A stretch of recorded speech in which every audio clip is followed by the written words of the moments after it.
Hello തുടരും എന്ന ചിത്രത്തിൻ്റെ 5-ാം ദിവസത്തെ ഏറ്റവും പുതിയ ബാംഗ്ലൂർ ബോക്സ് ഓഫീസ് കളക്ഷൻ റിപ്പോർട്ടാണ് നോക്കാൻ പോകുന്നത്.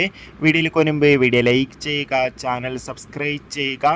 ഏപ്രിൽ മെയ് മാസം അങ്ങോട്ട് ധാരാളം ചിത്രങ്ങൾ OTT റിലീസ് ചെയ്യും. ചാനൽ ഭാഗം പരിശോധിച്ചാൽ ആ വീഡിയോയ്ക്ക് കാണാൻ വേണ്ടി സാധിക്കുന്നതായിരിക്കും. മോഹൻലാൽ, ശോഭന എന്നൊക്കെ പ്രധാന കഥാപാത്രങ്ങളായെത്തി തരുൺ മൂർത്തിയുടെ സംവിധാനത്തിൽ പുറത്തുവന്ന ചിത്രമായിരുന്നു തുടരും. ചിത്രത്തിന് മികച്ച പോസിറ്റീവ് റെസ്പോൺസ് തന്നെയാണ് 5-ാം ദിവസമായ എന്നും പുറത്തുവന്നുകൊണ്ടിരിക്കുന്നത്. അതുകൊണ്ട് തന്നെ ഏവരുമേറെ ആകാംക്ഷയുടെ ചിത്രത്തിന്റെ കളക്ഷൻ റിപ്പോർട്ടൊക്കെ അറിയാൻ വേണ്ടി കാത്തിരിക്കുകയാണ്. ഫൈനലി 5-ാം ദിവസത്തെ ഏറ്റവും പുതിയ ബാംഗ്ലൂർ ബോക്സ് ഓഫീസ് കളക്ഷൻ റിപ്പോർട്ടൊക്കെ പുറത്തുവന്നിരിക്കുകയാണ്. 5-ാം ദിവസമായി ഇന്ന് അത്യാവശ്യം ഒരു ബുക്കിംഗ് ആണ് ബാംഗ്ലൂരിൽ നടക്കുന്നത്. അതുകൊണ്ട് തന്നെ 50 ലക്ഷത്തിന്റെ മുകളിൽ നിന്നും കളക്ഷൻ നേടിയെടുക്കാൻ വേണ്ടി സാധിക്കുമെന്നാണ് ട്രാക്കിംഗ് റിപ്പോർട്ടുകൾ സൂചിപ്പിക്കുന്നത്. കാത്തിരിക്കാം തുടരും എന്ന ചിത്രത്തിന്റെ കൂടുതൽ ബോക്സ് ഓഫീസ് കളക്ഷൻ റിപ്പോർട്ടിനായി. ചിത്രം കണ്ടവരുടെ അഭിപ്രായം കമന്റ് ചെയ്യുക. Bye bye.